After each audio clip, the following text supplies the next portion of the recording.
সময়টি ছিল আষাঢ় মাসের দ্বিতীয় সপ্তাহ। সময়টি বর্ষাকাল হওয়ায় কিছুদিন ধরে মুষলধারে বৃষ্টি হয়েই যাচ্ছে। তখন গ্রামের চাষিরা সবেমাত্র ধানের চারা লাগিয়েছে। চাষিদের চাষবাস করে দিন চলত। কিছুদিন ধরে টানা বৃষ্টিপাত হওয়ায় তাদের সমস্ত ফসল নষ্ট হয়ে যায়। তাই তারা রাগে অভিমানে চায়ের দোকানে বসে ভগবান ও আল্লাহের মুন্ডপাত করতে থাকে। জানিস ভাই, এই বৃষ্টিতে আমার সব ফসল নষ্ট হয়ে গেছে। মাথার উপরে কোনো সালা নেই রে। কি তুই ভগবানকে মানিসনি? না মানিনি।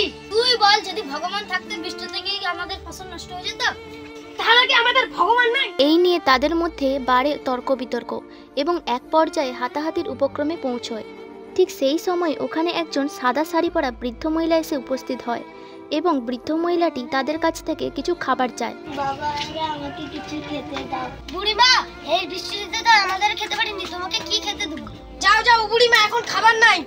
যাও যাও, এখন মাথা গরম আছে। আচ্ছা আমি যাচ্ছি।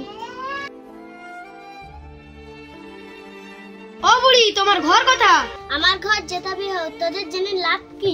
বুড়িকে তারা তো খাবার দিলই না, উল্টে তাকে অপমান করে তাড়িয়ে দিল। খিদের জ্বালায় এবং মনের দুঃখে বৃদ্ধা সেখান থেকে চলে গেল। বৃদ্ধাটির বয়স অনেক ছিল, ঠিক করে চলতেও পারছিল না। দেখে মনে হচ্ছে আর কিছু দিনের অতিথি। চলতে চলতে বৃদ্ধাটি এক গাছতলায় এসে বসে। যে অবস্থা, মনে হয় আর বাঁচবেই নি। ওই দেখ বুড়ি গাছের তলায় বসে আছে। পরের দিন সবাই দেখে বৃদ্ধাটি গাছতলায় মরে পড়ে আছে। এই দেখ তো বুড়িটার কি হয়েছে। বুড়িটার তো নিঃশ্বাস চলে গেল, মনে হয় তো মরে গেছে। ঠিক আছে, তাহলে সৎকারের ব্যবস্থা কর। তারপর গ্রামের কিছু হিন্দুরা তাদের নিয়ম মেনে বুড়ির সৎকারের ব্যবস্থা করে, কারণ তারা ভেবেছিল যে বুড়িটি হিন্দু। তাই তারা বুড়িকে শ্মশানে নিয়ে যাচ্ছে দাহ করার জন্য। যেহেতু এটা বর্ষাকাল ছিল, বুড়িকে পুড়োনোর জন্য কোনো শুকনো কাঠ ছিল না, তাই তারা বুড়িকে শ্মশানে রেখে চলে আসে। কি ব্যাপার, হিন্দুরা ওই বুড়িকে পুরাতে নিয়ে যাচ্ছে কেন? বুড়ি মনে হয় মুসলমান, আমি কলমা করতে দেখেছি। মৌলভী সাহেবকে বলবো। এই দেখে গ্রামের কিছু মুসলিম ছেলে এবং মৌলভী সাহেব হন্তদন্ত হয়ে শ্মশানে আসে। দেখছিস বুড়িটাকে ফেঁকে রেখেছে, এখনো পুরায়নি। এই ধর, বুড়িটাকে দাফনের ব্যবস্থা করতে হবে। এই বলে মৌলভী সাহেব এবং কিছু মুসলিম ছেলে বুড়িকে দাফন করতে নিয়ে যায়, কারণ তারা ভেবেছিল যে বুড়ি মুসলিম। কি ব্যাপার, তোরা বুড়িটা কোথায় নিয়ে যাচ্ছিস? বুড়িকে সকালে আজকে গাছের তলায় কলমা পড়তে দেখেছি। এই বুড়ি তো মুসলিম, কবর দিতে নিয়ে যাবো না? আমি নিজে দেখেছি বুড়ি গাছের তলায় বসে হরে কৃষ্ণ করতেছিল। না, বুড়ি তো মুসলমান, বুড়ি তো কলমা পড়েছিল।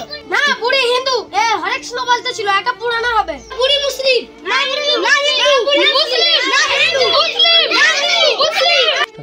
বুড়ি হিন্দু না মুসলিম সেটা তো জানা যায়নি, তবে তাদের মধ্যে এটা নিয়ে তর্কাতর্কি এবং হাতাহাতি লেগে যায় যে বুড়ি হিন্দু না মুসলিম। পরিস্থিতি এতটাই খারাপ হয়ে যায় যে কথা কাটাকাটি হতে হতে হাতাহাতি শুরু হয়ে যায়। তারপর পুলিশ এসে পরিস্থিতি নিয়ন্ত্রণ করে। এই তোদের কি হয়েছে, কি ঝামেলা করছিস কেন? দেখেন স্যার, বুড়ি হিন্দু, আমরা বলছি পুরাবো, এরা আমাদেরকে বাধা দিচ্ছে। এরা মিথ্যা কথা বলতেছিল, বুড়ি বসে বসে কলমা পড়তেছিল। না স্যার, এরা মিথ্যা কথা বলছে। আমি গাছতলায় দেখেছি বুড়ি হরে কৃষ্ণ করতেছিল।